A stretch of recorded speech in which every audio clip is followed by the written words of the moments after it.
CBSE এই সমস্ত যে পরীক্ষাগুলো রয়েছে দেশে উচ্চশিক্ষার জন্য প্রতিযোগিতামূলক পরীক্ষা, সেই পরীক্ষার প্রশ্নপত্র ফাঁস নিয়ে দফায় দফায় দেশের ছাত্র যুব অভিভাবক সম্প্রদায় গভীর আতঙ্কিত। আপনারা সবাই জানেন যে গত কিছুদিন আগে নিট পরীক্ষার প্রশ্নপত্র সেখানে ফাঁস হয়েছে। সেই নিট প্রশ্নপত্র পরীক্ষা ফাঁস হওয়ার পর আমরা দেখলাম এখন পর্যন্ত প্রায় 12 জন ছাত্রছাত্রী সেখানে আত্মহত্যা করতে সেখানে বাধ্য হয়েছে। খুব উদ্বেগের ব্যাপার, এর মধ্যে একজন ছাত্রী আছেন 97% নাম্বার পেয়ে উচ্চ মাধ্যমিকে প্রথম স্থান সেখানে অধিকার করেছে।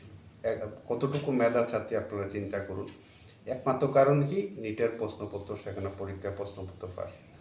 গত 10 বছরে আমরা দেখেছি বিভিন্ন মেধার পরীক্ষায় 89টা সেখানে প্রশ্নপত্র সেখানে পাস হয়েছে। নির্বাচনের আগে, বিহার বিধানসভা নির্বাচনের আগে এই যে ভোটার তালিকায় যে সংশোধন হলো, ভোটার তালিকার সংশোধনের নামে যে এসআইআর করা হলো, এসআইআর নিয়ে সুপ্রিম কোর্টে সেখানে মামলা চলছে। সে মামলা চলাকালীন অবস্থায় আপনার পশ্চিমবঙ্গের বিধানসভা নির্বাচন শেষ, রায় কিন্তু সেখানে দেওয়া হয়নি।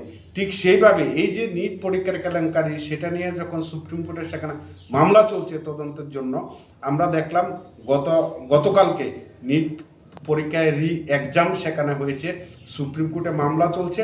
সুপ্রিম কোর্টে কি বলছে, 22 সেখানে জুন মাসে সেখানে সেটা রায়দান করা হবে। তার মানে কি দাঁড়ালো? পরীক্ষা শেষ, সুপ্রিম কোর্টে জাজমেন্ট চলছে, কোনো রায় নেই। সেখানে এসআরআই নিয়ে সেখানে নির্বাচন শেষ, কোনো চূড়ান্ত সেখানে রায় নেই। এই সমস্ত ঘটনা আমরা সেখানে জাতীয় কংগ্রেস গভীর উদ্বিগ্ন, দেশের বিরোধী দলনেতা রাহুল গান্ধী সেখানে উদ্বিগ্ন।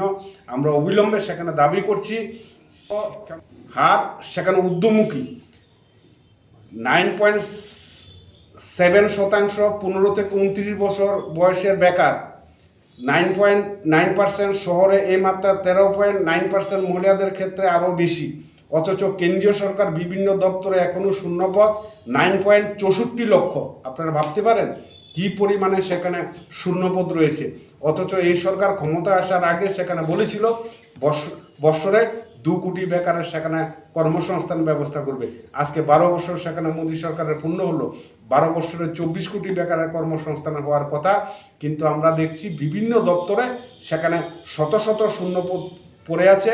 তারপরেও সেখানে শূন্যপদ পূরণ করা সেখানে সরকারের কোনো সেখানে উদ্যোগ আমরা সেখানে দেখতে পাচ্ছি না।